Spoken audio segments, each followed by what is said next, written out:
sedikit mereview tentang struktur piramida. Kita sekali lagi harus kuat karena ketika nggak kuat, apa yang terjadi adalah eh, piramida itu memang bentuknya piramida, tetapi sebagai satu kesatuan ide itu kurang mantep gitu ya, agak nyempal-nyempal ke sana kemari gitu. Ada kalau bangunan itu kayak bengkok-bengkok lah begitu. Jadi kita mesti harus selalu mereview apakah pertanyaan ini memang benar-benar muncul dari ide pertama, kemudian kotak yang di bawahnya adalah jawaban atas pertanyaan. Dan pertanyaannya simpel, cukup dengan satu kata tanya aja, mengapa gitu, kok bisa, apa gitu sih, apa saja sih gitu. Ya, ya seperti itu. Jadi eh, nanti kalau di bab sekali lagi di bab satu latar belakang masalah itu akan banyak bertanya tentang mengapa gitu ya, mengapa, bagaimana itu mungkin akan lebih banyak karena di situ kita berargumen.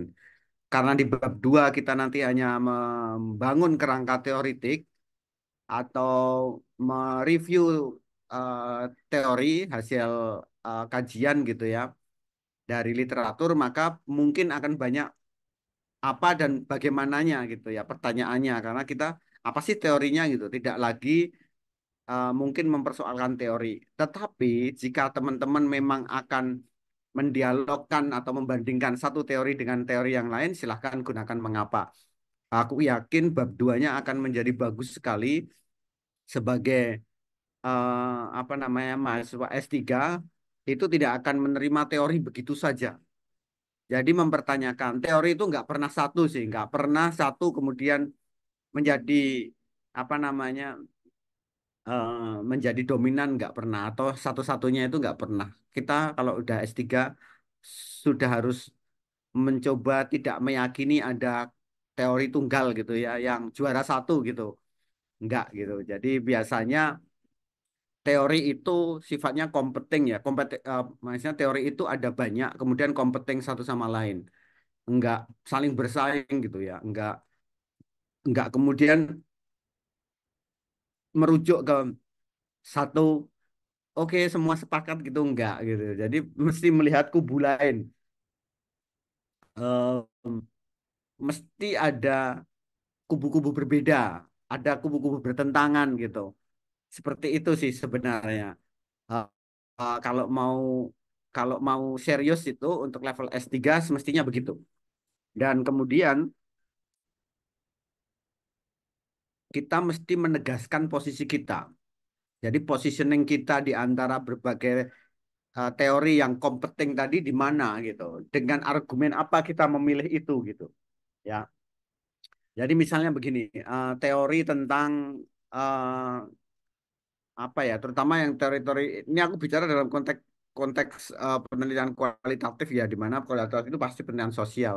Sebenarnya kalau pendidikan juga sama sih, pasti penelitian sosial. Misalnya teori tentang eh, motivasi lah, aku yang gampang itu gampang ya ini anak-anak S1 banyak banget.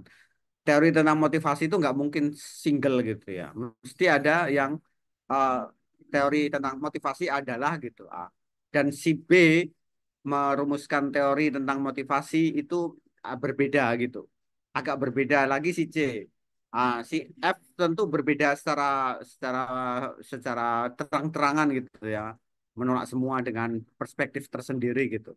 Nah, seperti itulah yang menurutku bagi mahasiswa S3 cukup cermat dengan itu gitu. Perlu diingat ya, Rizal.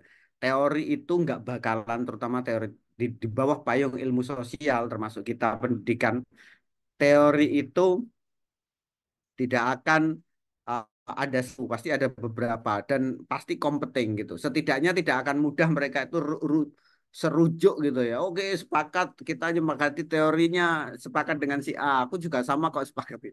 Biasanya ada kubu-kubunya gitu ya. Itu sudah maklum sekali. Dan kemudian kalau kita menggunakan pendekatan itu sehingga disertasinya nanti cukup berkualitas disertasi beneran gitu. Di bab 2 itu tidak hanya mendeskripsikan definisi ini, teori ini, konsep ini itu nggak menarik gitu lah menurut, nggak berkelas disertasi tesis nggak apa-apa, skripsi apalagi nggak apa-apa gitu ya. Tapi kalau disertasi sudah eh, teori A menurut si, si itu, teori B menurut si ini gitu. Atau teori sama-sama teori A gitu ya. Menurut si A, si B, si C gitu ya. Mana yang kemudian kita pilih gitu untuk digunakan dalam riset kita. Nah, disitulah kita kemudian barangkali akan banyak menggunakan kata tanya mengapa.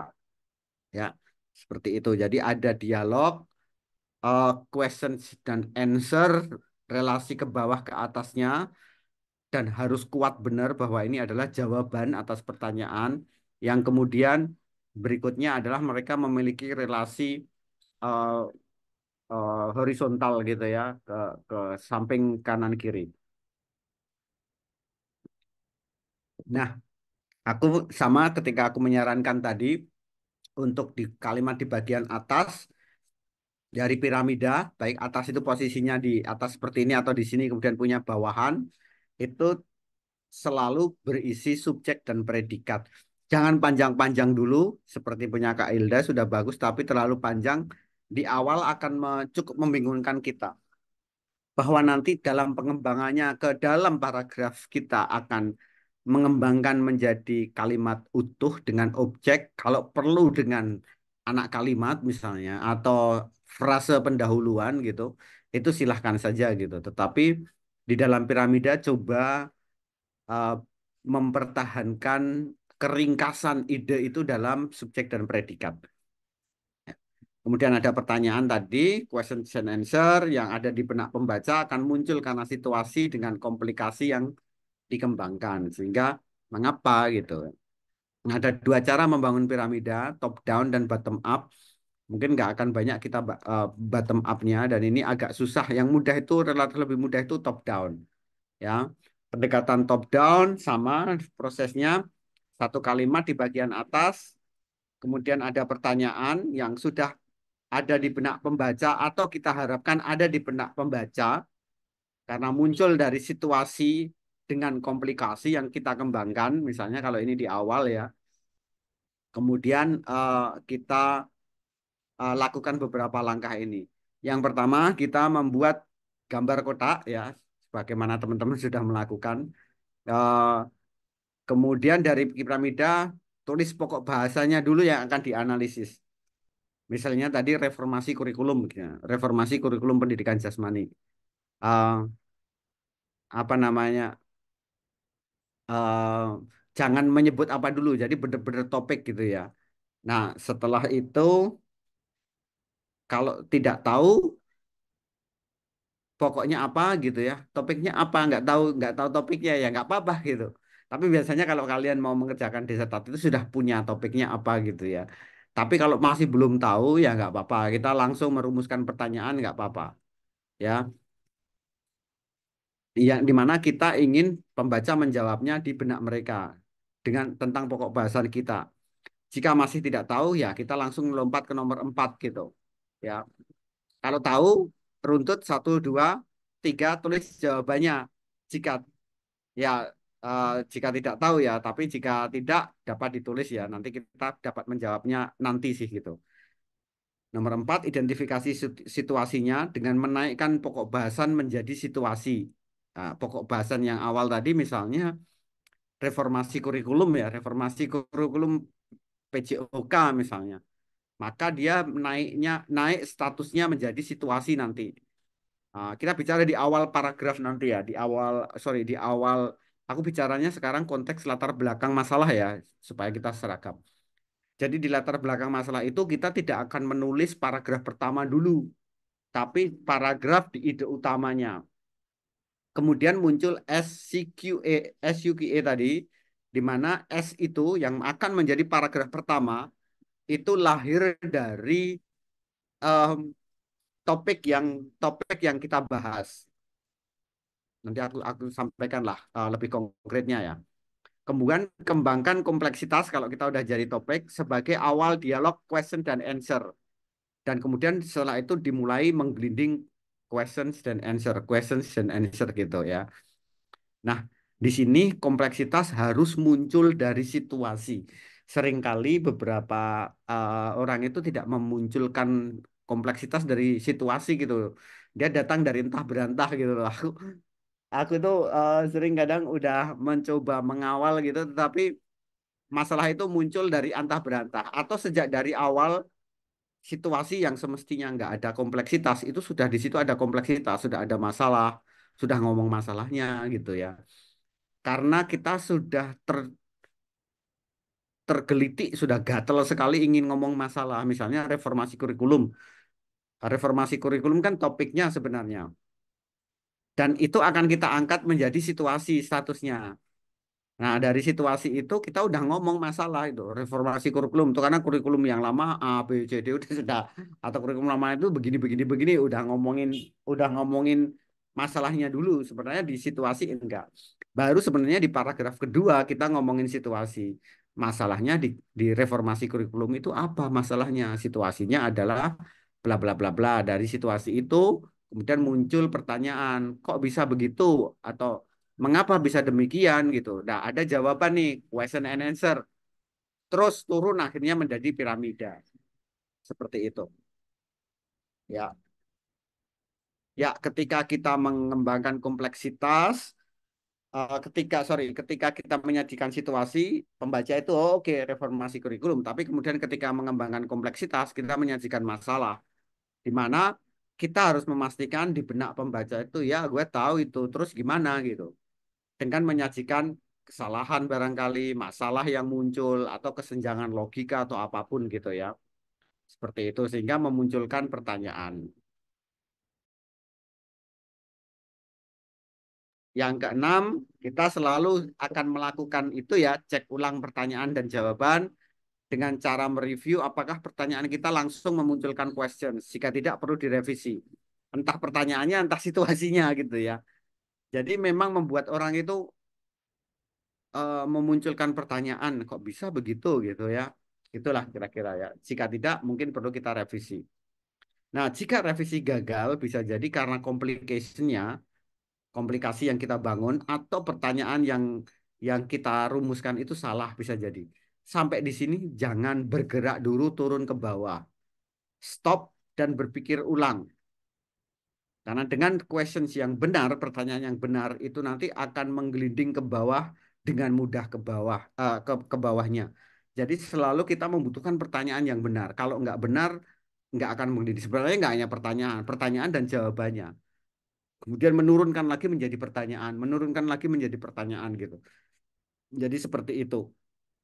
Jangan langsung buru-buru segera menggelinding ke bawah gitu ya karena ingin segera membuat piramida kemudian menggelinding ke bawah gitu. Jangan dulu.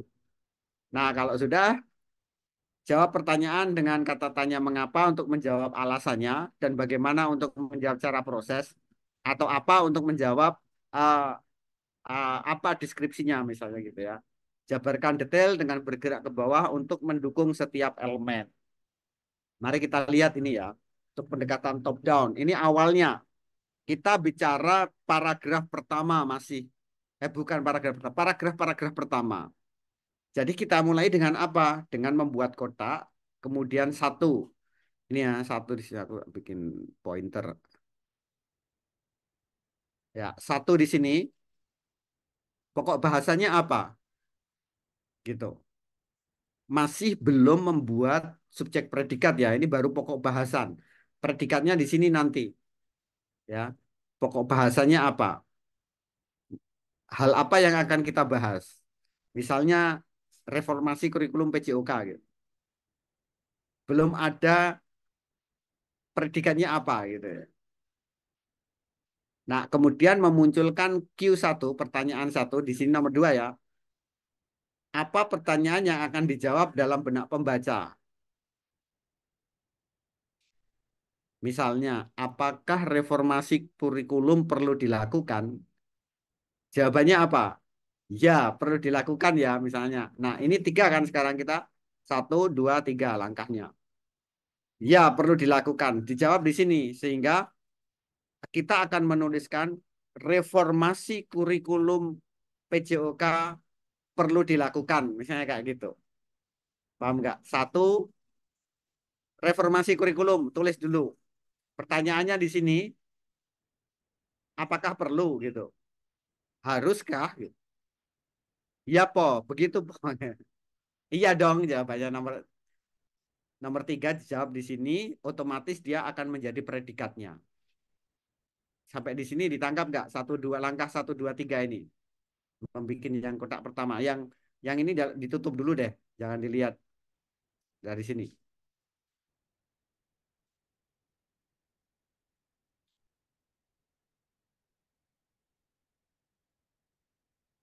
Bisa diikuti nggak?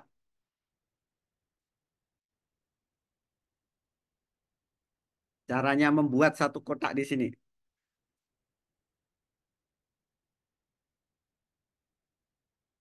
Aku anggap bisa ya. Selanjutnya, kalau kemudian sudah oke, kita happy dengan subjek predikat di satu kotak ini, jangan subjek predikatnya, subjeknya saja di sini. Misalnya reformasi kurikulum, predikatnya nggak usah diikutkan. Ini akan kita angkat statusnya menjadi situasi. Nah, nomor 4 di sini. Apa situasinya? Di sini nih, situasi. Nah, di situasi ini otomatis akan menjadi paragraf pertama, di mana di situasi ini kita akan menyampaikan sesuatu ya, konteksnya, topik bahasan kita tanpa komplikasi. Jadi memang benar-benar pokok bahasan di sini kita bicarakan reformasi kurikulum PJOK. Nah, reformasi kurikulum PJOK itu seperti apa? Bikin satu paragraf di sini nih untuk situasi. Nah, dari situasi itu kita akan dengan sengaja nomor 5 ya mulai ya memunculkan komplikasinya. Komplikasinya apa? Dan itu harus lahir dari situasi. Komplikasinya adalah kurikulum yang lama tidak efektif, kurikulum lama tidak lagi relevan dengan perkembangan zaman, tidak lagi uh, apa ya?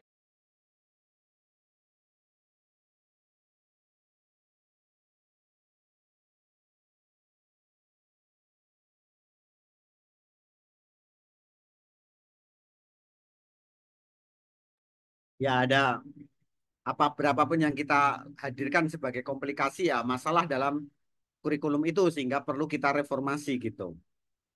Nah, kemudian baru memunculkan pertanyaan kedua ya, Q2 di sini. Apakah questions apakah questionsnya gitu ya? Q2 di sini. Dari situlah kemudian kita akan menjawabnya uh, apa namanya dengan predikat ini Q2 pada akhirnya ya. Dan ini tidak ditulis. Ini paragraf pertama, sorry, ini paragraf pertama, komplikasi menjadi paragraf kedua. Questions ini tidak ditulis, tetapi untuk mempertanyakan jawabannya di predikat ini, yang ketiga, dua tiga ini. Jawabannya iya enggak? Kalau jawabannya iya, maka akan lahirlah nomor 6 question baru, Q baru. Pertanyaan baru di sini berasal dari sini. Keseluruhan ini, satu tiga ini, akan melahirkan questions baru. Nah, questions baru ini akan kita jawab di sini, satu, dua, tiga, gitu ya. Atau empat, atau lima. Aku anjurkan tidak lebih dari lima, gitu. Atau dua, gitu. Ya, seperti itu. Q baru. Kemudian kita jawab di sini, kalau kita sudah happy, pertanyaan jawabannya ke atas ke bawahnya happy, kita cek apakah relasi vertikalnya logis. Kalau kita sudah happy, kemudian kita uji lagi di sini dengan proses yang sama, tapi tidak perlu ditulis. Situasi komplikasinya cuman ada di benak kita, turun di sini lagi, turun lagi, turun lagi.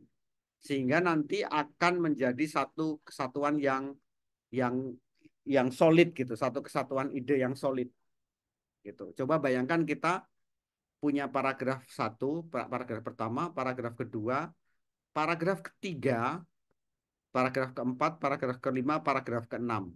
Ya, dengan um,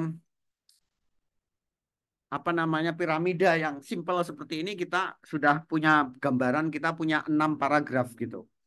Jadi singkat sekali gitu ya prosesnya menurutku menjadi sangat mudah karena kita punya bayangan bagaimana paragraf kita akan mengambil bentuk gitu atau punya berapa paragraf. Sebenarnya kalau kita lihat latar belakang masalah untuk disertasi itu berapa paragraf sih? Paling paling antara sekitar 10 sampai 15. Nah, dengan dengan piramida yang sesimpel ini saja kita sudah bisa bikin 6 paragraf sebenarnya ya. Tinggal kalau ini masih kita mau turunkan lagi. Nah, ini kita bisa jadi eh, paragraf kita banyak. Dan kalau banyak nanti belum tentu semuanya akan kita masukkan gitu ya. Kita mesti kemudian mengkompos. Tapi seluruh idenya itu kita ketangkap gitu ya. Seperti itu. Sampai di sini bisa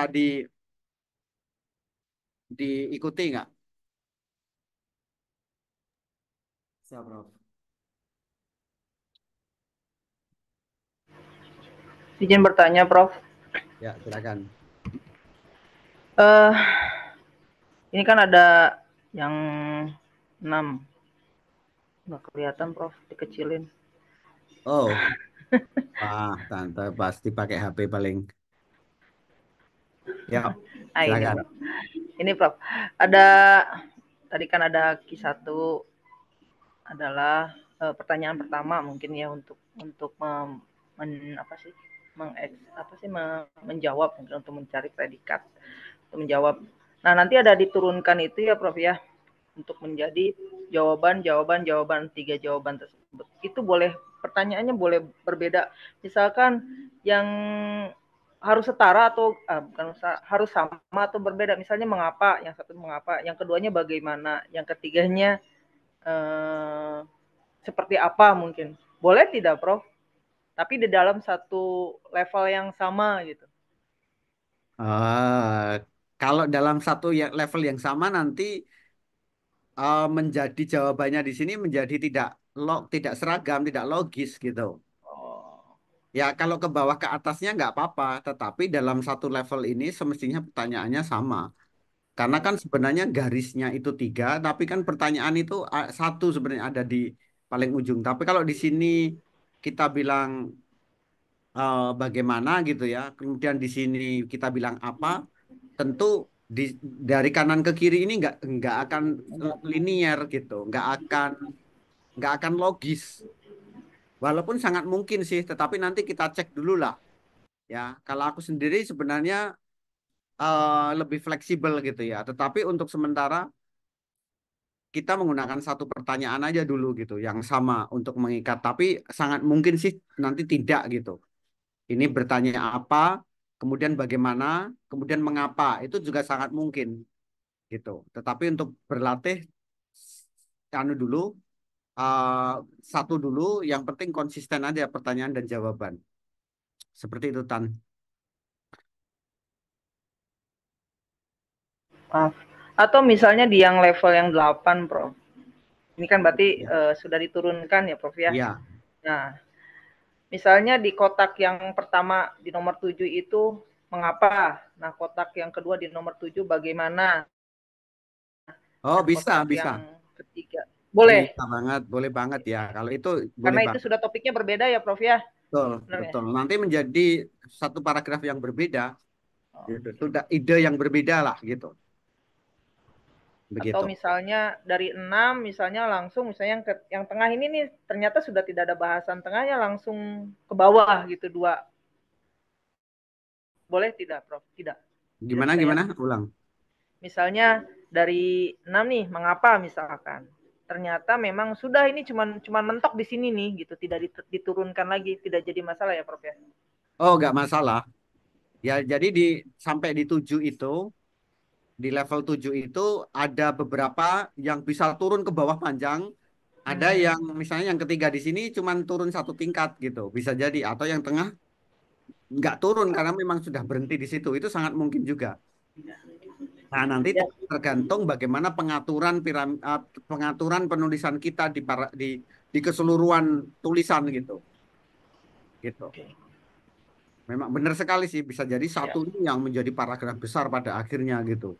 Ke bawah banyak gitu pada akhirnya sangat mungkin gitu. Siap. Gitu. Terima kasih, Prof. Ya, ada lagi?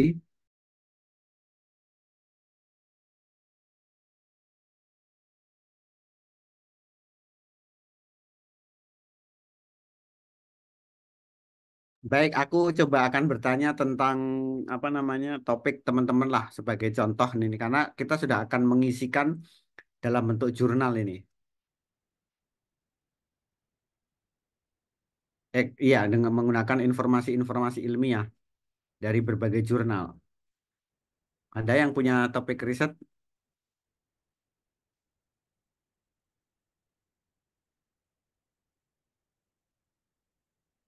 Wah, ini silakan Pak Wadek. Oh, jadi baik Prof, seperti ini sebetulnya. Ini tuh saya baru merancang beberapa waktu yang lalu.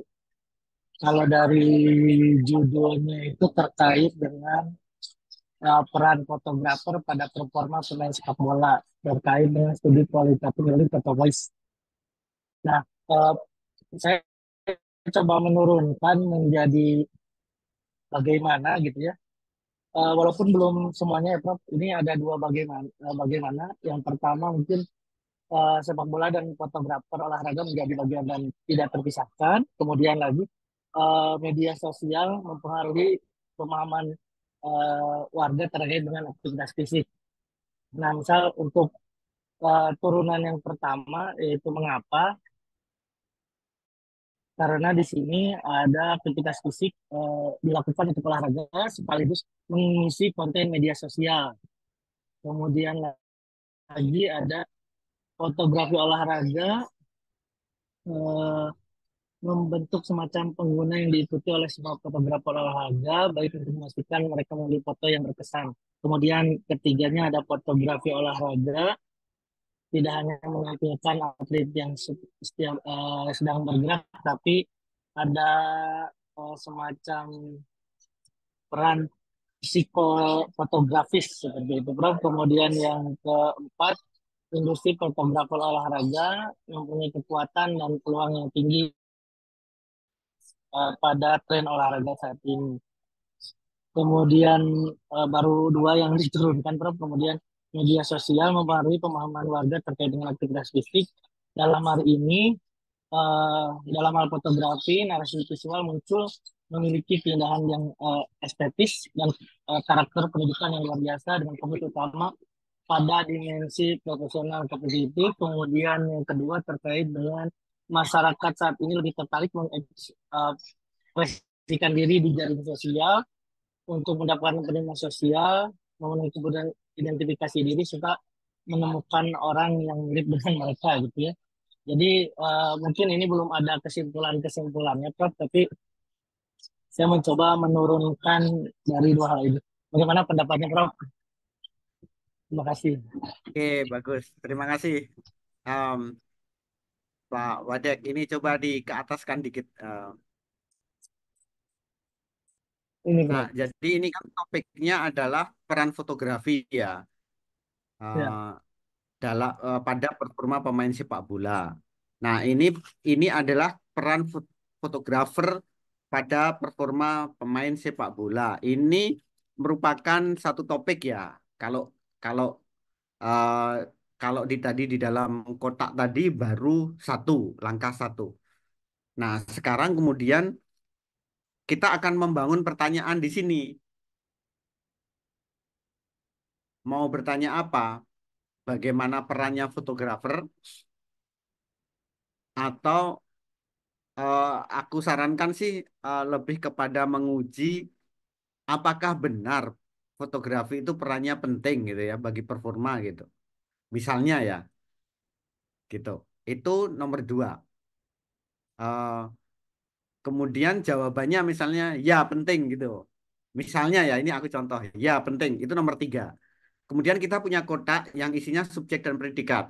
Peran fotografer pada performa pemain sepak bola memiliki peran yang penting gitu ya. Nah, kemudian bagaimana kita mengangkat S-nya? Ya, peran fotografer pada performa pemain sepak bola. Kita nggak usah ini penting atau tidak. Itu otomatis menjadi subjek dan akan kita angkat statusnya menjadi S atau situasi. Paham ya? Jadi nanti di awal akan berbicara peran fotografer itu, bla bla bla bla bla bla gitu. Nah, kemudian baru komplikasi. Komplikasinya seperti apa? Silahkan dihadirkan. Nah, kemudian kita akan menjawab lagi, akan membangun pertanyaan lagi. Iya enggak? Kalau iya, berarti memang penting. Kemudian baru bagaimana caranya gitu kan. Nah, sepak bola dan fotografer olahraga menjadi bagian yang tidak terpisahkan gitu. Misalnya kenyataannya seperti itu gitu ya. Kenapa penting? Karena memang tidak terpisahkan. Yang kedua adalah sosial media mempengaruhi pemahaman warga tentang aktivitas fisik.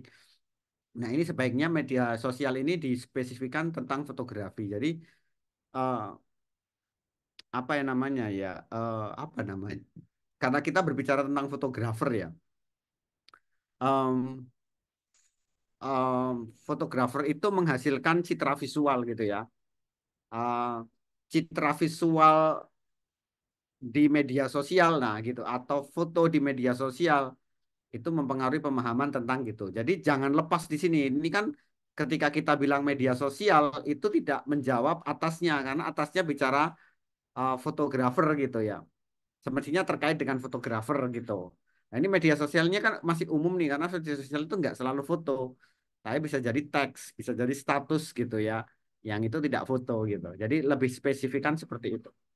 Nah, kemudian akan selanjutnya yang akan bertanya berdasarkan piramida level kedua di sini. Terus turun di sini. Di sini memiliki 4 berasal dari berbagai sumber di sini gitu. Ya. Nah, aku nggak secara substansi aku nggak ini ya karena nanti akan akan membutuhkan pemikiran ketika kita sudah mau masuk ke substansi yang tahu sepak bola benar-benar si penulis itu gitu ya dan dengan audiens yang seperti apa ya. Tapi di sini aku nggak baca teksnya secara keseluruhan, tapi harapannya jawaban di sini 1 sampai 4 benar-benar menjawab pertanyaan yang itu lahir dari sepak bola dan fotografer olahraga menjadi bagian yang tidak terpisahkan. Keempat-empatnya itu jawaban dari pertanyaan mengapanya. Nah, kemudian yang perlu diperhitungkan adalah 1 sampai 4 ini memiliki relasi horizontal gitu, ya. Ke samping, ke kanan, ke kirinya ini relasinya apa gitu. Berdasarkan logika apa? Logika deduktif, induktif, atau struktural, kronologis atau apa gitu ya. Nah, di sini perlu diatur gitu. Apakah sudah urut kalau misalnya kita mau mengambil urut-urutan, apakah 1, 2, 3, 4 ini urutannya atau perlu nomor 3 itu nomor harus ditulis pertama gitu. Baru habis itu nomor 4, baru setelah itu 1 baru 2 gitu. Nah, kayak gitu itu perlu diutak-atik nanti di dalam piramidanya. Seperti itu ya. Yang satu ini masih bisa diturunkan nggak? Jadi misalnya yang satu mesti bisa diturunkan nggak? Ya kalau turun bisa bla bla bla bla bla ya bisa jadi paragraf. Ya, baik, Prof. Nah kalau orientasinya artikel ya hati-hati karena artikel itu tidak banyak gitu. Kalau disertasi kita bisa semua-mua kita bisa masukkan, tapi kalau artikel kita harus selektif ya dan harus benar-benar yang memang mantap banget baru bisa kita. Misalnya artikel pendahuluan paling berapa halaman sih gitu. Berapa berapa paragraf paling gitu. 5, 6 itu sudah banyak sebenarnya gitu. Kalau pendahuluannya nanti di artikel itu juga termasuk literatur review, jadi nggak pakai theoretical framework-nya, langsung metode, nah itu mungkin agak banyak. Nah dari situ kemudian dimasukkan apa namanya literatur review-nya juga gitu. Nah mari kita coba eh, siapa yang punya topik gitu ya, yang belum jadi maksudku, topik yang belum jadi punya Pak Wadek tadi udah jadi. No.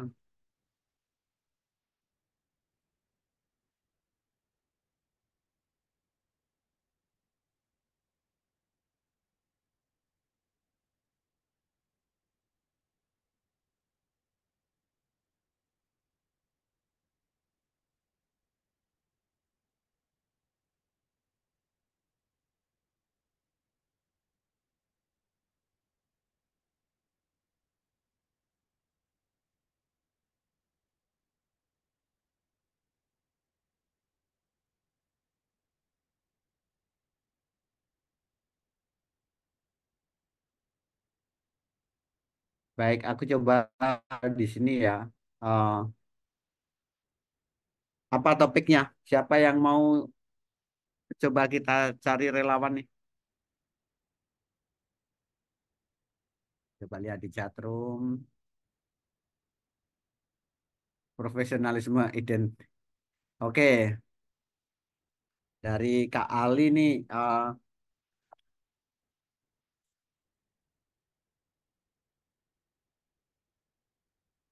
Identitas profesionalisme. Aku asumsinya guru ya, kali ya. Ya, Prof.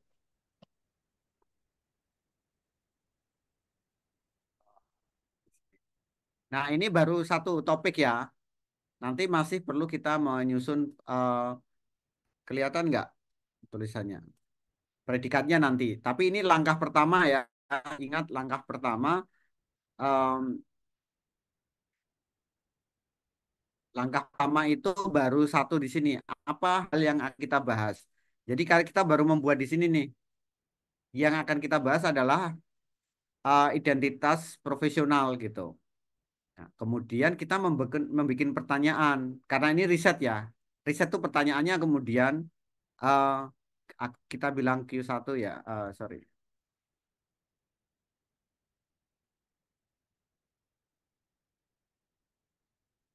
Apakah aku nulisnya singkatan ya, identitas profesionalisme guru IPG layak untuk diteliti. Jadi kalau penelitian memang pertanyaannya seperti itu karena di latar belakang masalah ya, seperti itu. Layak. Nah, ini pertanyaannya aku kasih coba warna yang berbeda ya biar agak. Apakah layak untuk diteliti?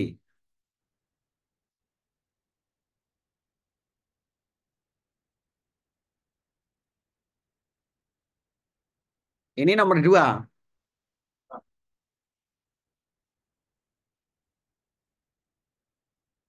Nomor satu. Ingat ya, nomor satu.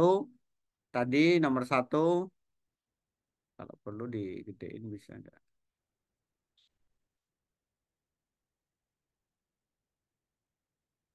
Oke, nomor satu ya.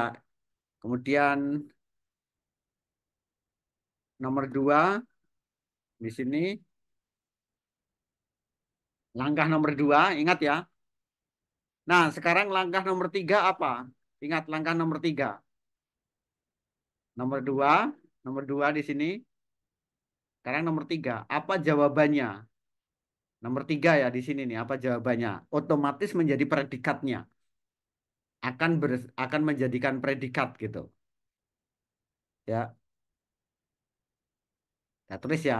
Apakah layak untuk diteliti? Jawabannya layak enggak, Al? Layak, Prof. Layak, oke. Eh, Identitas profesional guru eh, layak untuk diteliti gitu ya. Karena itulah kita akan meneliti gitu. Nah, aku kasih warna yang berbeda supaya teman-teman tahu bahwa ini adalah predikat.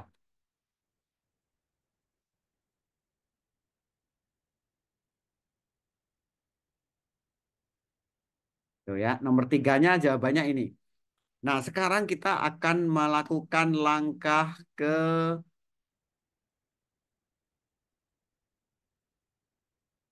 keempat. Nah, jadi satu, dua, tiga udah jadi. Kita akan melakukan langkah keempat. Menentukan situasinya. Cocokkan jawabannya dengan intro nanti ya di sini ke intro. Di pokok bahasan ini akan kita angkat statusnya sebagai situasi. Belum ada kompleksitas, hanya situasi saja. Menjadi paragraf pertamanya alimen. Kita lihat ya di sini. Identitas profesionalisme guru kita angkat menjadi S. Situasi ya. Ini tak tulis dulu tiga. Tiga. Ini tiga. Nah, sekarang kita masuk ke 4. 4 di sini kita akan membuat situasinya. Dia akan menuliskan satu paragraf tentang identitas profesionalisme guru. Enggak pakai apa-apa ya. Ini aku bilang S. S.2. Terusnya aku bold dengan warna kuning. Enggak kelihatan kuning. Hitam aja deh tetap. Ya S ya. Di sini S nomor 4. Nah, paragraf pertama akan berisi tentang identitas profesionalisme guru. Jangan ngomongin tentang pendidikan adalah hak semua hak asasi manusia gitu. Terlalu jauh gitu. Ya, ini eh, situasi itu benar-benar situasi datar, plain, eh, tawar gitu ya, nggak ada manis-manisnya, belum dikasih gula, nggak ada asin-asinnya karena belum dikasih garam gitu, nggak ada eh, gurih-gurihnya karena belum dikasih mecin. Nah, setelah itu kita akan masuk ke langkah nomor 5, di mana nomor 5 di sini adalah apa? Nomor 5 ingat nggak, guys? Complication, Bro. Complication, betul. Complication, complicationnya apa? Tentang identitas profesional Gus. Masalahnya apa? Alimin dari identitas profesionalisme guru itu. Masalah, problem, kesalahan, eh, apa gitu deh. Aku nggak tahu. Tapi masalahnya apa dari identitas profesional guru itu? Menurutmu apa? Tidak linear sesuai bidangnya itu, Bro. Misalnya ya tidak linear, linear. Apalagi selain tidak linear? Ada di mana-mana gitu ya. Ada di mana-mana gitu. Apalagi tidak misalnya memperburuk pendidikan gitu, gitu ya. Memperburuk kualitas pendidikan. Wah, ngomongnya negatif banget ini ya. Biarlah nggak apa-apa. Atau mempertaruhkan kualitas pendidikan gitulah ya lebih. Seolah-olah sudah buruk gitu ya. Mempertaruhkan kualitas pendidikan.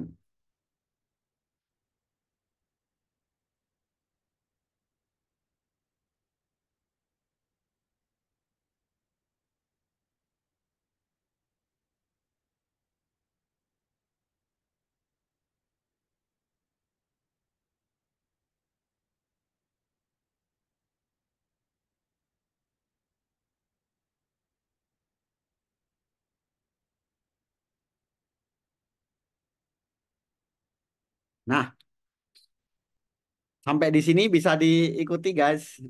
Kita sudah sampai ke paragraf kedua di mana kita akan menghadirkan komplikasi. Identitas alinea kedua kan kita bicara identitas profesionalisme itu jika apa yang terjadi adalah ternyata tidak linier. Mereka guru agama ngajar PJOK kemudian dan ada di mana-mana ternyata gitu di banyak sekolah gitu. Buktinya ini itu. Terus kemudian kualitas pendidikan dipertaruhkan misalnya menurut hasil risetnya siapa gitu ya. Atau hasil penelitiannya siapa gitu. Dari sini kemudian akan memunculkan eh, ya sih,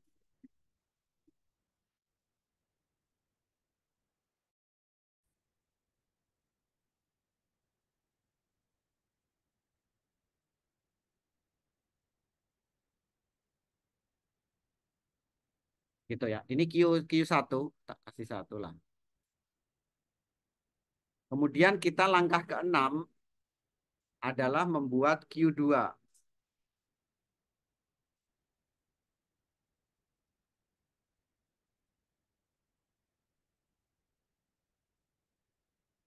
Q2. Pertanyaannya, apakah sama sih, relatif sama ya? Apakah IPG layak untuk diteliti? Ini sembunyi aja, nggak perlu ada di paragraf untuk menguji aja gitu ya, apakah layak gitu dengan pertanyaan yang sama atau bisa jadi pertanyaannya mulai sedikit berbeda juga juga sangat mungkin gitu.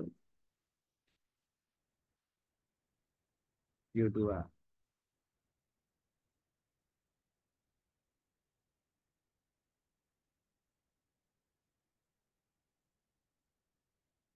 Nah, paragraf pertama, paragraf kedua gitu. Oke ya. Nah, kalau sudah oke kita bergerak dari top down ya, dari atas ke bawah gitu.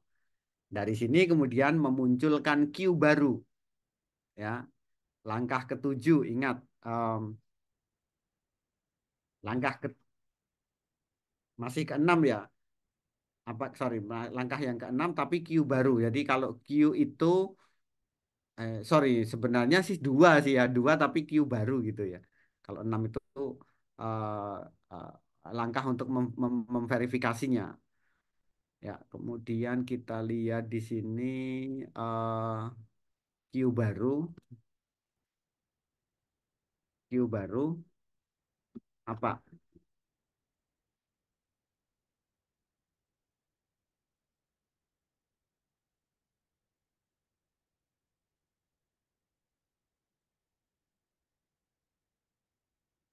Oke, teman-teman.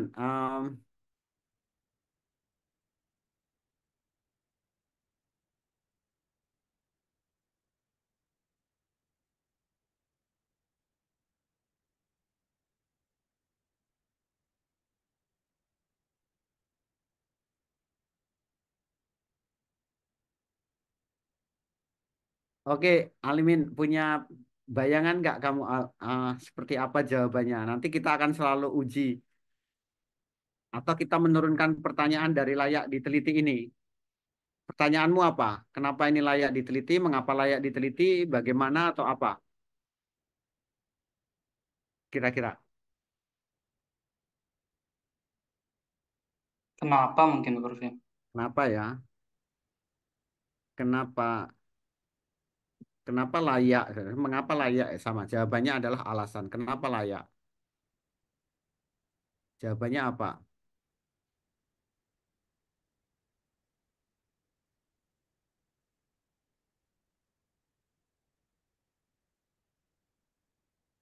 Kodak.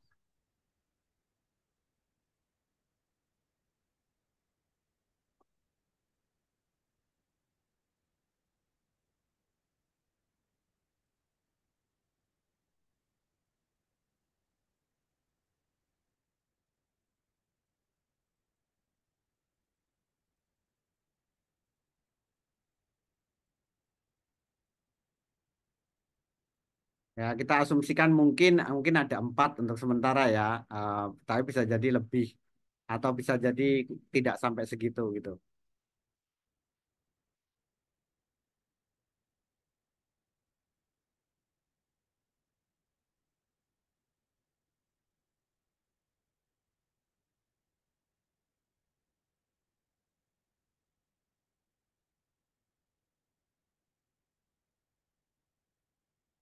Oke. Nah, di sini yang aku akan ceritakan. Kita akan mencari jawabannya atau mungkin nanti setelah tahu jawabannya di literatur ternyata ternyata nih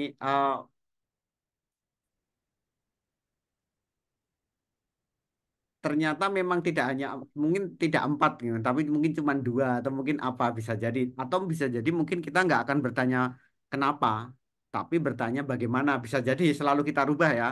Tapi kita perlu menemukan dulu fakta hasil penelitian atau apa atau pemikiran kita bisa jadi ya. Terserah seperti apa nanti hasilnya. Terus kemudian dari sini akan muncul lagi berkembang-berkembang. Sebentar, sebelum aku lanjutkan sampai di sini ada yang ingin ditanyakan nggak? Dimulai dari atas sampai ke bawah gitu. Prof, izin konfirmasi Silakan. Prof. Takutnya saya nanti salah panjang gitu. Eh, Ya. Yang pertama, ketika berbicara situasional gitu, itu artinya berarti kondisi ideal begitu ya, Prof ya. Kemudian complication itu adalah kendala-kendala realitanya seperti apa gitu.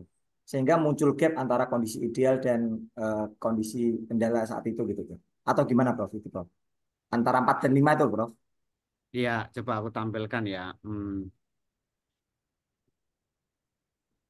Jadi 4 dan 5 ini di sini tidak harus yang ideal sih, gitu. Tidak harus yang ideal karena ini sebenarnya kalau orang olahraga itu masih pemanasan, ya baru baru pemanasan kecil-kecil, stretching gitu ya. Dan di situ jangan ada sesuatu yang keras. Ketika kita bicara ideal, kita kan menyampaikan ide kepada pembaca dan itu cukup keras gitu. Kalau kita sudah punya ide bahwa ini loh idealnya itu kan kita kayak maksakan ide gitu ya. Tapi jangan dulu. Jadi menggambarkan situasi aja dulu. Situasinya seperti ini gitu. Tanpa ada kompleksitas gitu. Kayak menata panggung gitu. Kayak kalau misalnya kita IO, wedding organizer gitu ya. Kita menata panggungnya akan seperti apa gitu. Apakah panggungnya tingginya 2 meter atau panggungnya tingginya cuma setengah meter. Nanti tangganya ada di mana? Di depan atau di samping. Nanti akan mempengaruhi bagaimana tamu itu akan datang, naik ke panggung bersalaman dengan orang tua besan dan pengantinnya gitu. Akan dari mana gitu ya. Kemudian bagaimana mereka berhenti untuk foto. Backgroundnya seperti apa. Itu nanti akan mempengaruhi bagaimana prosesi resepsi pernikahan kan begitu. Jadi di S ini hanya menata panggung aja, orang-orangnya belum ada barangkali gitu. Tapi sudah tahu kita anak tangganya ada di mana, backgroundnya seperti apa gitu. Gitu Kak Heri. Jadi belum menyampaikan idealnya dulu, tapi baru masalahnya gitu. Nah, di C ini memang menghadirkan masalah gitu ya, tetapi bukan bukan mengidentifikasi gap. Gap itu nanti justru di bawah-bawahnya itu mengidentifikasi gap kita. Misalnya ada gap di literatur gitu. Nah, gapnya apa saja? Gap A, B, C, D gitu. Ya, seperti itu. Bisa Ya, diikuti. siap, Prof. Bisa diterima, Prof. Jadi masalah yang muncul aja dari S itu gitu. Ternyata setelah ini wah aliran salamannya jadi nggak lancar misalnya atau apa gitu. Anyway, begitulah. Jadi memang masalah yang dan ini sudah bisa mulai kita identifikasi memang mengambil dari literatur nggak apa-apa gitu. Jadi silahkan nanti utak-atik literatur gitu. Ya, Izin Prof meneruskan tadi pertanyaan Kak Heri. Kan silakan. yang S ini situasi itu awal paragraf ya Prof. Ya? Betul. Kalau konteksnya itu buat artikel misalnya Prof, apakah betul kalau yang situasi ini itu biasanya kan kalau di awal itu menggambarkan kalimat yang sering saya temukan atau sering saya baca itu kayak 5 sampai 10 tahun terakhir misalnya dia kayak membahas fenomena terkait profesional identitas tapi apa ya memotong ruang waktunya itu 5 sampai 10 tahun terakhir atau menggambarkan fenomena apakah seperti itu Prof masuk dari Ya, situasi. bisa jadi. Tetapi hati-hati jangan langsung menghadirkan masalah ya. 5 sampai 10 tahun terakhir kita atau dalam 10 tahun terakhir gitu ya.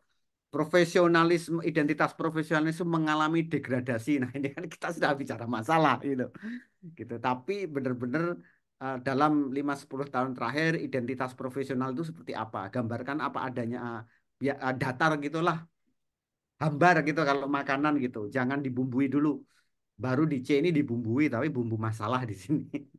Masalahnya apa gitu. Begitu, ya. Nah, apakah ini strateginya mau dalam satu paragraf? Tapi aku sarankan sih 2 paragraf gitu, supaya kita mudah menghandle. 2 paragraf pendek-pendek saja ya, tidak usah uh, panjang-panjang gitu. Oke, ada lagi?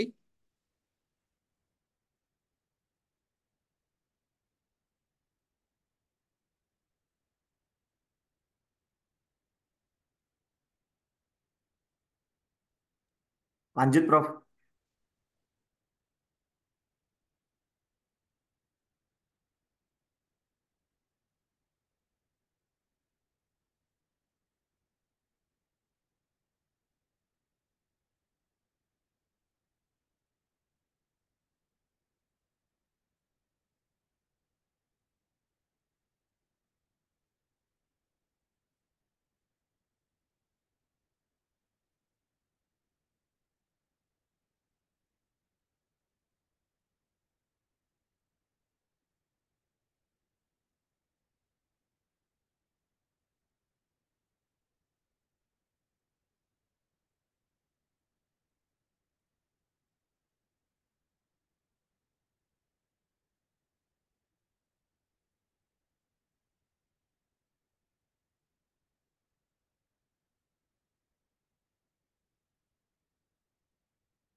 ini teman-teman yang apa namanya pernah yang ikut ya, kayak Kak Heri, Kak Flora, Kak Fajar. Ini menarik sekali apa yang perlu aku share di sini sebentar. Eh, Zoom share screen. Yang kemarin aku janjikan, ini AI untuk literatur review ya, salah satunya ya. Namanya SciSpace. Em, Kalau aku berlangganan, jadi cukup punya fleksibilitas ya karena sangat membantuku sebagai peneliti, bukan untuk sekali lagi ini ya, tetapi untuk memang mendapatkan literatur ya. Yang kalau dulu pernah teman-teman aku ajari dari katalog jurnal gitu ya, kalau ingat ya. Sekarang dengan AI ini akan lebih mudah ini, sciencespace.com. Em, Sebentar, aku login dulu.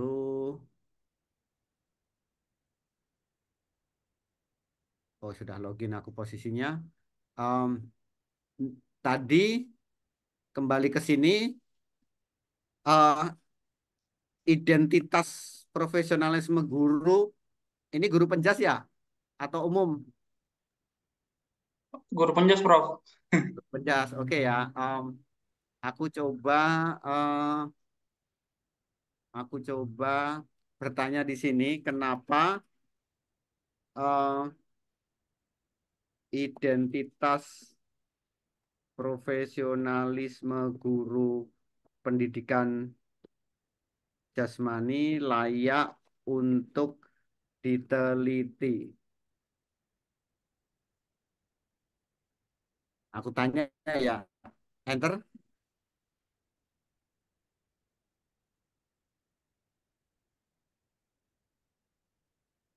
Nah, di sini sudah ada jawabannya nih. Ini literatur review dari lima makalah ya sebenarnya atau 5 artikel. Ini kita bikin 10 10 artikel nih. Eh, Kalau dituliskan seperti apa? Ini karena misalnya aku pakai bahasa Indonesia, FGHI Indonesia. Sebentar ya. Oh, aku tak ini dulu. Ada sesuatu yang boleh dibaca dulu dari 5 artikel ini.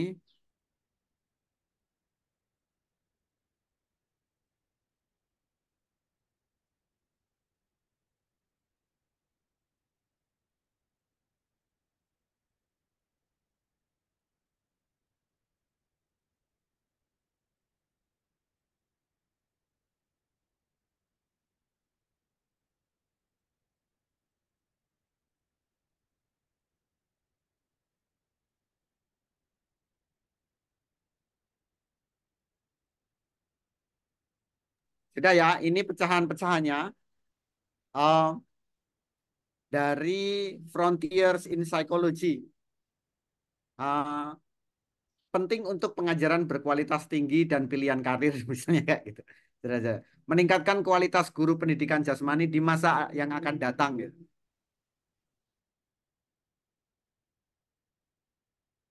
Ini menurut siapa? Menurut Anlu Yang dan kawan-kawan di sini ya, ada. Kemudian di jurnal ini, Journal on Efficiency and Responsibility in Education, dari sini Gina plem plem plem plem, namanya susah banget.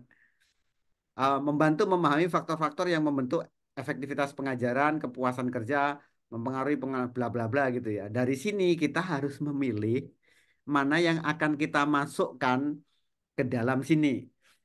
Kenapa identitas profesional guru itu layak untuk diteliti? Tinggal masukkan aja di sini gitu. Dengan mengutip siapa tadi gitu. Nah, kalau aku sarankan kita menggunakan jurnal yang berkualitas. Nah, ini em, kita bisa lebih selektif lagi di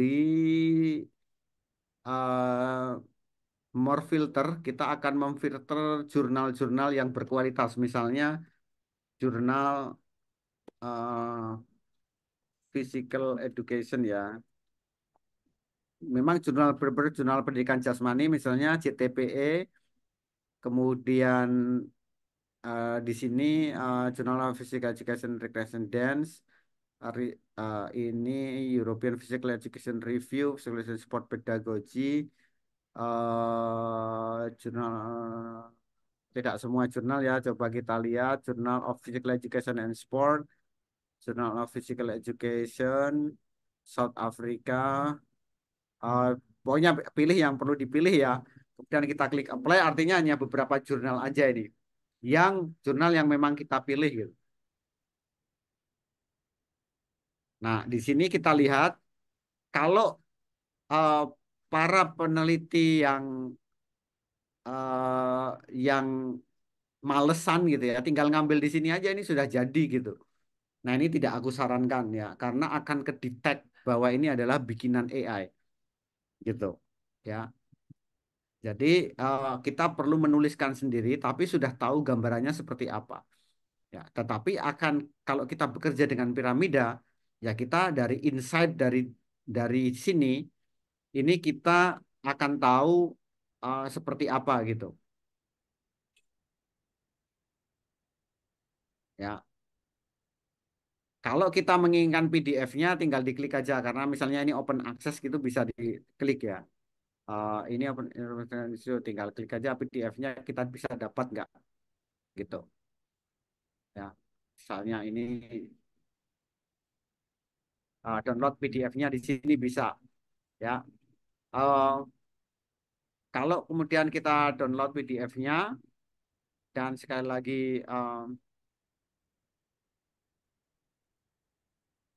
dilihat artikel-artikel yang kira-kira cocok dan mana-mana yang akan kita masukkan eh, kita masukkan di dalam kotak-kotak piramida kita. Mana yang benar-benar menjawab. Jadi ini pertanyaannya bisa banyak. Ini baru berapa ini? Terus dia bisa bikin banyak banget ini. Nah, seberapa relevankah kemudian artikel-artikel ini di dalam menjawab pertanyaan ini? Makanya selalu ada dialog question and answer gitu. Ya, seperti itu. Atau kita bisa jadi menggabungkan dari beberapa di sini, kemudian kita konklusikan gitu. Misalnya dari 3 artikel ini, satu dua ini ya, satu dua berarti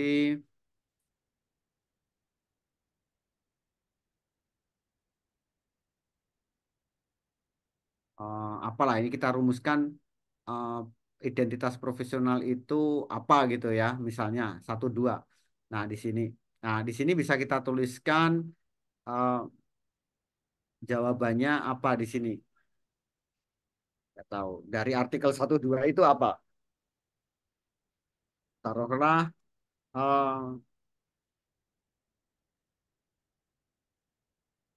IPG mempengaruhi. Ini aku asal aja ya, nggak membaca soalnya. Mempengaruhi eh, kualitas kualitas mengajar guru. Misalnya ini sekali lagi contoh ya,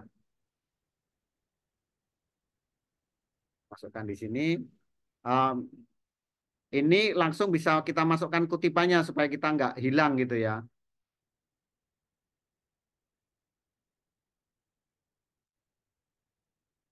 Menurut siapa? Menurut Alif 2022 gitu. Menurut siapa lagi? Misalnya eh, Heri 2019 gitu. Nah, misalnya kayak gitu.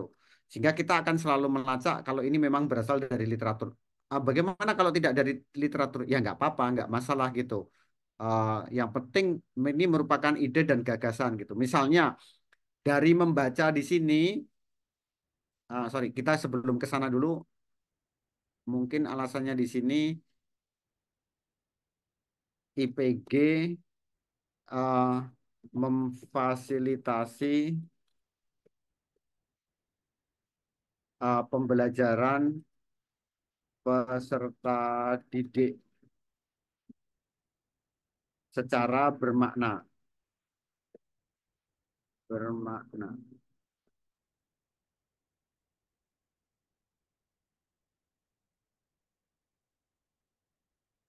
Nah, ini nanti menurut siapa saja, sorry ya.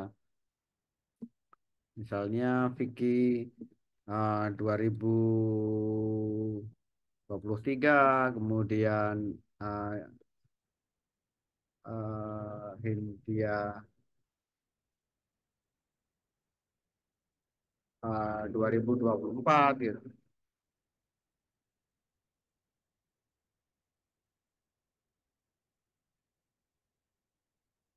Misalnya kayak gitu. Kemudian dari membaca banyak artikel itu kita tahu misalnya eh, minim eh, minimnya, oke sorry, riset IPG menggunakan metode kualitatif gitu. Kualitatif eh,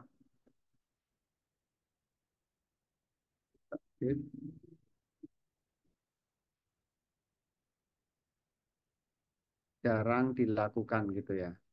Misalnya gitu.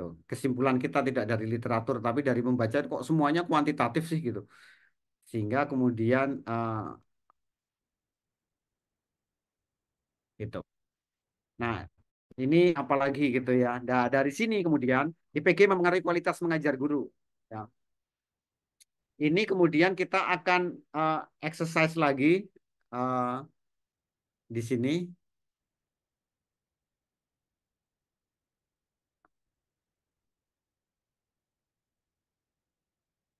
cari di literatur lagi, apa iya begitu atau apa gitu ya. Pertanyaannya apa kira-kira?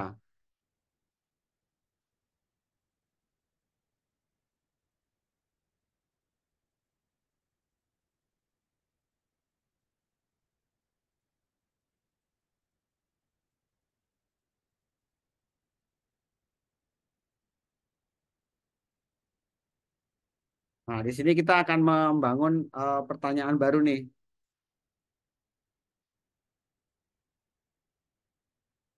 Bagaimana ya? Misalnya, bagaimana? Atau nanti apapun temuan kita di literatur. Nah, sekarang kita kembali ke literatur lagi, gitu. Cek ke sini. Kita tadi bertanya tentang kenapa identitas profesional layak untuk diteliti. Nah, sekarang kita bertanya tentang, kelihatan nggak di sini? Aku akan bertanya tentang, atau aku awali dari inilah, Hum ya. Kita akan bertanya bagaimana bagaimana identitas profesional guru pendidikan jasmani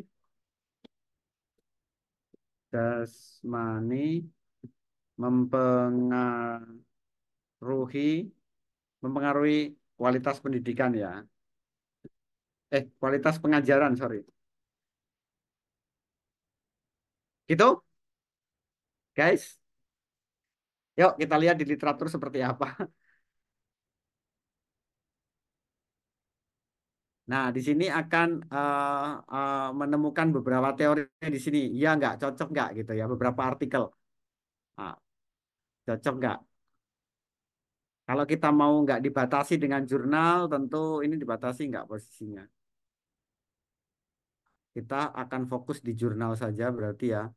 Apply buku tidak termasuk, jurnal saja. Kemudian mungkin kita akan eh, top tier paper misalnya ya, yang bagus-bagus gitu. Nah, di sini kita lihat eh, kompleksitas professional identity Chinese University Teacher Teaching Physical Teacher Education Program gitu. Nah, di sini ada insight dari paper ini atau dari makalah ini. Kita nggak perlu membaca makalahnya. Identitas profesional mempengaruhi kualitas pengajaran melalui persepsi diri dan komitmen. Nah, berarti melalui persepsi diri dan komitmen gitu. Ya, paham nggak di sini?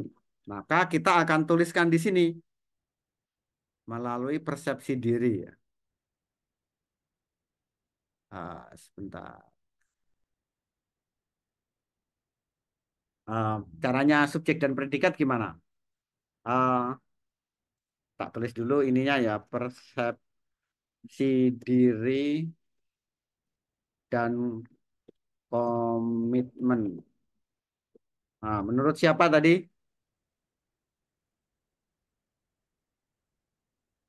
Menurut Gong tahun 2021 ya.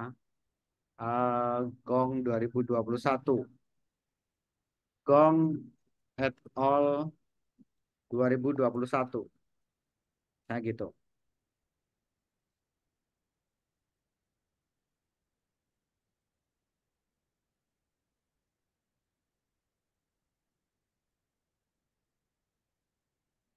Ah,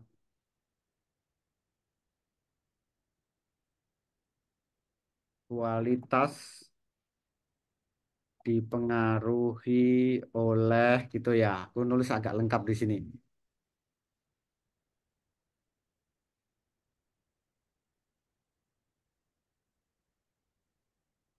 Terus dari paper yang lain kita akan jawab seperti apa? Melalui komitmen dan kompetensi. Menurut Chen, ya, Chen dan siapa ini? Chen dan Luo 2023 melalui komitmen dan kompetensi gitu. Jadi seperti itu. Coba kita lihat melalui komitmen dan kompetensi.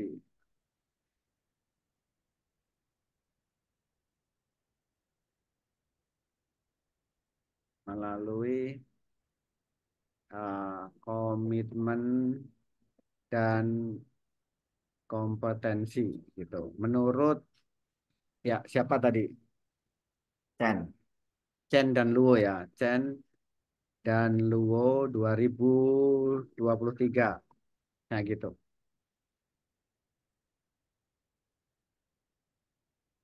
Nah udah gini teman-teman semua. Di sini kita sudah bisa bikin satu paragraf, dua paragraf, paragraf ketiga, paragraf keempat barangkali ya, paragraf kelima dan seterusnya gitu. Dan ini semua terkendali karena ini bersumber dari buku. Jadi kalau yang babi tadi barangkali mengaduk-aduk pikiran kita atau mungkin cari di Google gitu ya, bagaimana kita miara babi atau mengaduk pengalamannya teman yang sudah pernah miara babi. Tapi kalau sekarang kita akan mengacu kepada literatur gitu, cari di literatur. Otomatis di sini kita melakukan literatur review sebenarnya, termasuk kemudian mengidentifikasi gap riset. Ini kan gap riset nih. Riset PPK menggunakan kualitatif. Oh, berarti ini adalah gap riset. Kita turunkan. Di sini statusnya adalah uh,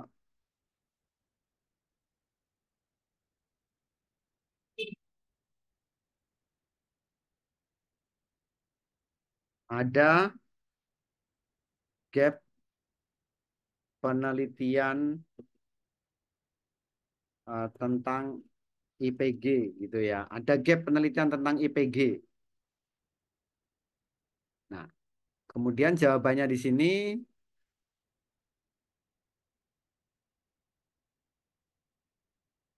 ini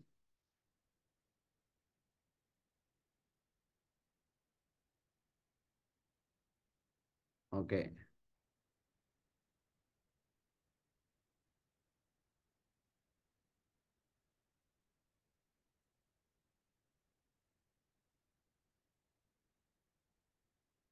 Jawabannya di sini adalah uh,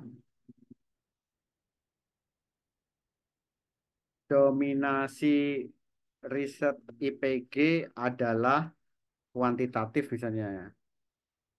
Atau sebaliknya kualitatif jadi dominasi gitu. Um,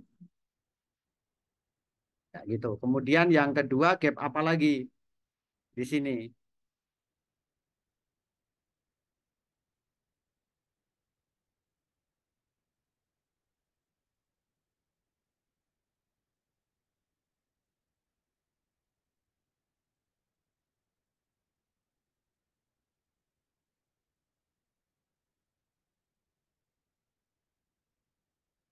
Nah, otomatis kita di sini sekarang bertanya apa gapnya kan begitu. Ada gap apa saja gitu. Apa saja gapnya gitu. Nah, kalau kita nggak tahu gapnya, kita juga bisa tanya sekali lagi ke size space gitu. Tanyakan ke AI gitu. Oke ya, kembali ke home supaya ini apa gap riset dalam riset identitas profesional guru pendidikan jasmani. Gapnya aja kita bisa tanyakan, coba bayangkan.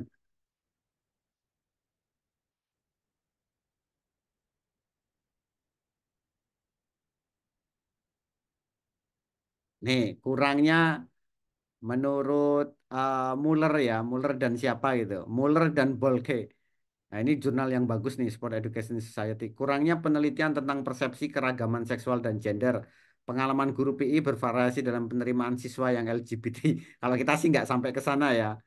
Oke, mungkin ini nggak cocok, nggak kita ambil karena nggak sesuai dengan konteks Indonesia. Tapi di sini kurangnya fokus pada program ini di mana ini jurnal apa? Retos ya, Retos itu Q3. Eh, ini dari literatur review. Silahkan mau diiyakan atau tidak. Kebutuhan akan pendampingan dengan guru, kurangnya sertifikat pendidik di kalangan guru pendidikan jasmani, ini gap, kesenjangan kompetensi. Oke, kita ingin cek apakah gap ini, apa gap dalam riset profesional guru terkait dengan metodologi yang digunakan ya. Misalnya terkait dengan metode yang digunakan.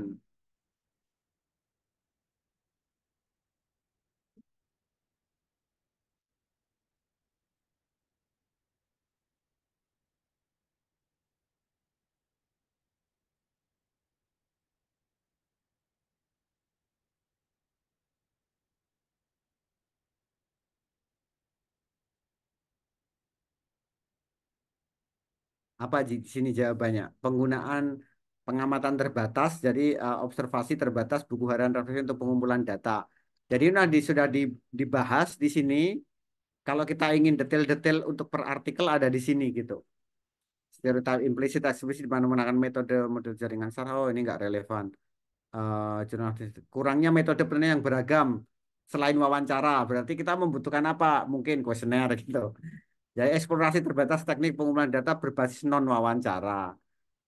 Penelitian terbatas tentang dampak metode tertentu terhadap identitas profesional. Kurangnya studi yang membandingkan efektivitas penelitian metode penelitian yang berbeda. Berarti ini terkait dengan metode perbandingan gitu ya. Kayak gitu. Jadi kita bisa mengidentifikasi gapnya, nggak usah pusing-pusing nyari gapnya apa, bisa kita tanyakan gitu. Dan ini dari berbagai artikel jurnal gitu. Atau dari buku dan sebagainya. Begitu. Nah, sama juga nanti kalau kita mencari teori ya di bab 2 ya, eh, misalnya ya tanyakan aja, tinggal tanyakan nanti akan keluar di sini.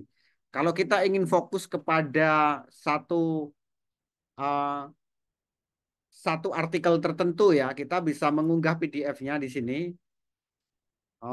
Tadi aku udah punya PDF belum?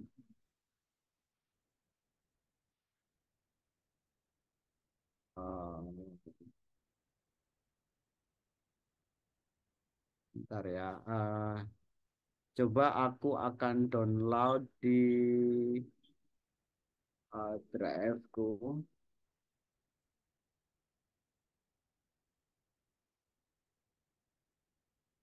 Tadi kita membicarakan tentang konstruksi survival ya untuk perempuan yang mengalami um, child abuse atau kekerasan seksual pada masa kecilnya gitu ya. Dan ini kita bisa tayangkan, kita bisa tanyakan di sini dengan cara diunggah PDF-nya, upload one file. Nah, ini sudah ada di sini. Nah, kita bisa tanya nih, PDF ini apa? Misalnya kita tanya uh, apa hasil penelitian ini gitu ya. Nah, itu kita sekarang ini dimudahkan tidak harus membaca keseluruhan PDF, langsung disampaikan hasil penelitiannya nih 1, 2, 3, 4, 5, 6 hasil apa. Nah, atau kemudian kita ingin tanya lagi apa dari sini. Misalnya metode apa yang digunakan gitu ya.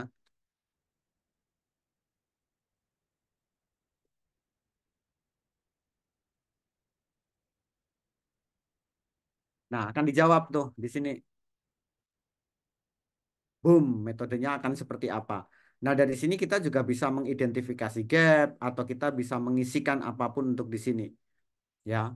Sehingga caranya kalau yang babi layak menjadi hewan piaraan manusia, tentu ya asal-asalan aja. Tapi kalau sekarang di sini kita berbasis hasil penelitian sehingga latar belakang masalah kita itu bahwa kenapa identitas profesional itu layak untuk diteliti memang berangkat dari berbagai riset-riset yang sudah ada seperti itu. Nah, nanti kita akan pada akhirnya punya berapa paragraf nih dari sini. Dari sinilah kemudian apa namanya em, argumen kita tentang latar belakang masalah itu menjadi sangat powerful sekali karena satu merujuk pada berbagai literatur, dua diorganisir secara piramida dengan relasi logika yang kuat gitu ya antar berbagai ide-ide di tempat kita. Nah, caranya menuliskan bagaimana? Cara menuliskan gampang. Sekali lagi sudah kita bahas kemarin. Ini otomatis menjadi ide utamanya dan ini menjadi ide pendukung gitu ya. Dan ide-ide ini nanti selalu kita bisa kembangkan. Apakah kita perlu mengutip atau tidak? Ya, silahkan saja. Bisa jadi kita tidak perlu mengutip gitu ya. Tapi kalau kita bilang hasil penelitian menunjukkan, nah itu berarti kita bicara gong et al itu gitu. Nah, atau seperti apalah cara menulis kita. Tetapi kita sudah tahu bagaimana apa namanya kandidat ini, kandidat paragraf kita itu sudah mulai kelihatan kandidat-kandidatnya. Tinggal ini membahasakannya apakah akan kita langsung ambil menjadi kalimat, dikembangkan menjadi ada objek, ada anak kalimat, ada frase di dahulu yang mendahului atau frase di belakangnya, silahkan. Seperti itu. Nah, mau di apakan gitu ya cara menulis kita. Seperti itu teman-teman caranya untuk yang menyusun piramida dari sisi top down. Ada pertanyaan nggak?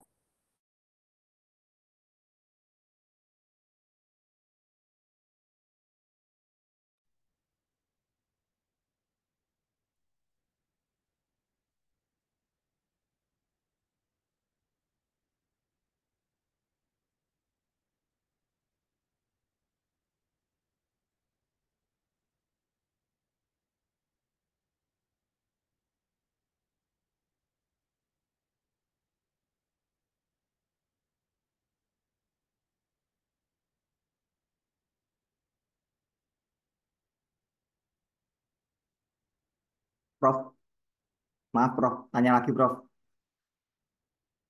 Di awal tadi kan sudah disampaikan untuk compilation gitu ya, ada 3 begitu. Itu tindak lanjutnya hanya sebagai pengantar saja ataukah nanti itu ada pembahasan selanjutnya, Prof? Yang mana itu? Yang yang compilation yang 3, Prof, Oh, oke. yang atas itu loh. Itu kira-kira hanya pengantar saja ataukah ada terusan untuk diturunkan lagi gitu? Sebenarnya pengantar sebenarnya ya, tetapi bisa jadi sangat elaboratif dari situ. Misalnya kan masalahnya apa? Masalahnya tadi coba kita lihat ya. Masalahnya di sini adalah tidak linier gitu ya. Tidak linier berarti kita dicarilah yang tidak linier dari literatur. Kita bisa elaborasi lagi nih bahwa ada di mana-mana, terutama dalam konteks Indonesia. Ini nanti bisa jadi ada di sini, entah di posisinya di mana di piramida kita. Bisa jadi ada di sana gitu. Justru ini malah semakin kuat karena masalah yang dikomplikasi ini kita elaborasi di bawah gitu. Cuman sekali lagi kalau kita ini bab satu latar belakang masalah memang ada proses literatur review di situ gitu. Begitu sih Kak Eri. Oke, siap Prof. Terima kasih. Siap, siap.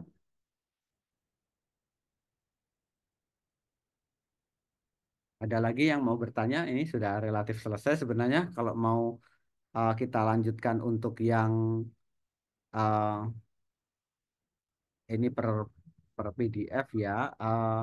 Kita juga bisa mendeteksi AI di sini atau kita bisa memparafrase di sini. Jadi tulis aja apa kemudian kita parafrase di sini. Tapi kita juga bisa melakukan AI detection di sini. Jadi tapi ini bahasa Inggris ya. Dia masih belum bisa yang bahasa Indonesia masih belum terdeteksi. Jadi apakah ini bikinan AI atau tidak itu bisa terdeteksi. Jadi Sciencebase ini salah satu saja aku yakin ada di luar sana selain Sciencebase yang digunakan untuk membantu kita terkait dengan literatur review gitu atau sebagai peneliti gitu ya.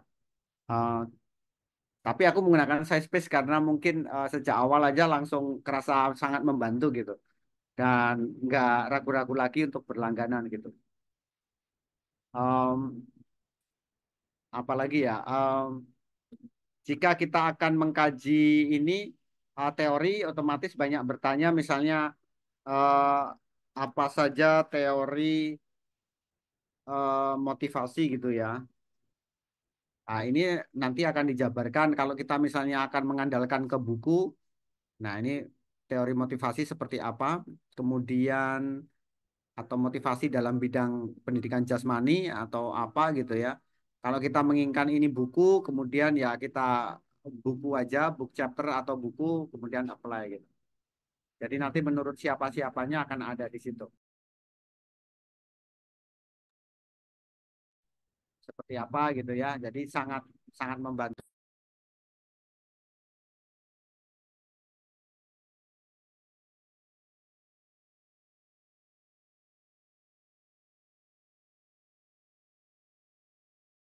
Wah, tinggal sedikit lagi nih.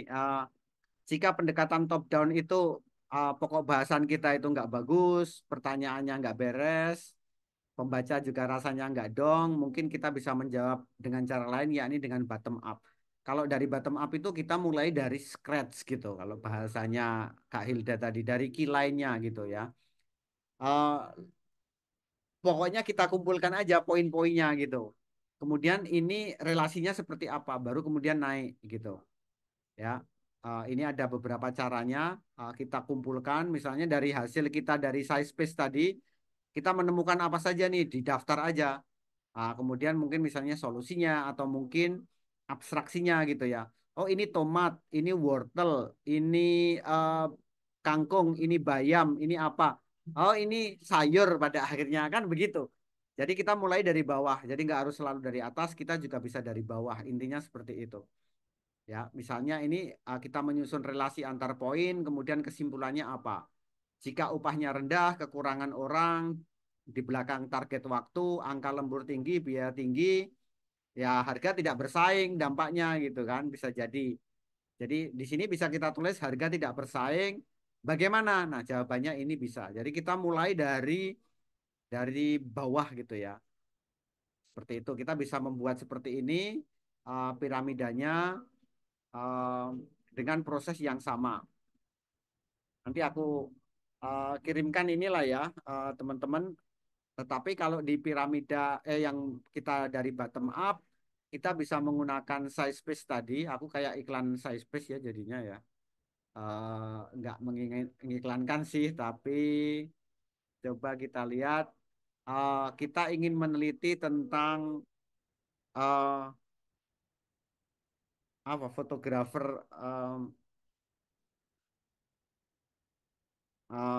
masalah masalah penelitian fotografer. Kita mulai dari scratch ya, fotografer dan apa tadi, Pak Wadek? Fotografer dan performa ya, performa pemain olahraga.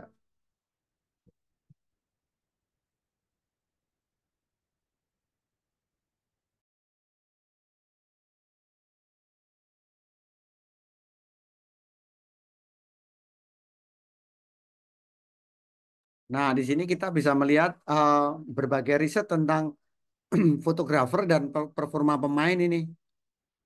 Apa saja gitu ya, foto bisa apa, foto bisa menjanjikan apa, penelitian citra dalam kinerja olahraga, bukan penelitian fotografer atau apalah gitu ya. Dari berbagai penelitian ini, ada 20 mungkin lebih ya, kita bisa turunkan lagi. Uh, Banyak sekali di sini penelitian tentang fotografer dan performa. Dari sini kita identifikasi poin-poin mana. Ingat ya, jangan lebih dari 5 gitu, cari yang ini. Kemudian kita cari abstraksinya. Ya, kita bisa mulai dari scratch begitu, dari bawah, kemudian bergerak ke atas gitu. Seperti itu sih teman-teman semuanya. Hidup menjadi lebih mudah gitu ya dengan AI, tetapi kita harus tetap pegang alur logika di dalam penelitian kita. Jangan sampai kita lepas karena AI nggak bisa seperti itu untuk saat ini.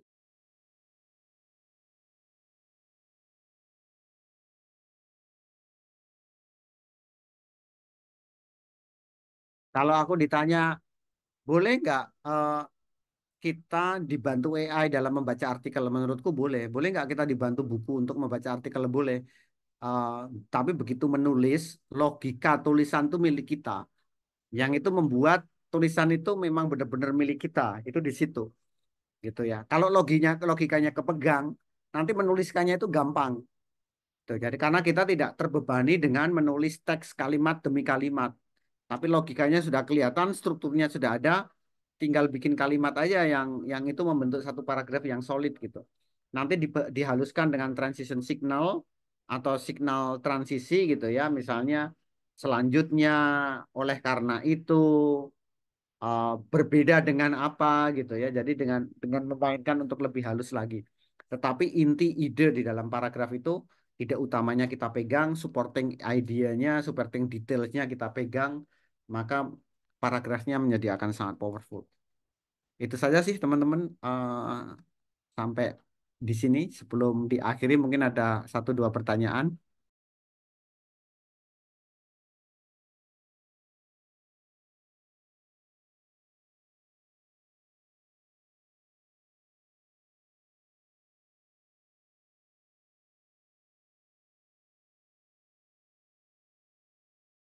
Oke, kalau tidak ada, mari kita refleksikan sejenak gitu ya. Supaya aku tahu dari sisi teman-teman seperti apa gitu ya. Coba kita ingat kembali perjalanan pembelajaran kita sejak kemarin, kemudian renungkan sejenak, refleksikan pembelajaran saya bagaikan apa ya. Silahkan, apakah bagaikan backpack yang akan aku bawa ke perjalananku meneliti gitu ya, atau tempat sampah yang aku masukkan gitu. Atau oke, aku akan menggunakannya nanti, aku simpen di kulkas gitu ya, biar jadi es awet. Mungkin aku akan menggunakannya nanti. Atau aku masih perlu memasak lagi nih, rasanya masih keras, masih perlu belajar lagi, maka aku butuh rice cooker gitu. Silahkan teman-teman, angkat mic saja.